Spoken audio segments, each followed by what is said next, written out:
Look out below! A British man survived after falling 128 feet from a waterfall. But get this, he did it on purpose. 23-year-old Bren Orton is an extreme kayaker. He set out to break records by descending down Big Banana Falls in Mexico, which is thought to be the second highest descent in history.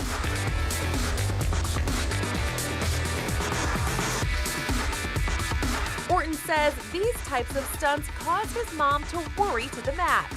Sounds like kayaking isn't the only thing he does extremely well. For InsideEdition.com, I'm Kelly Newman.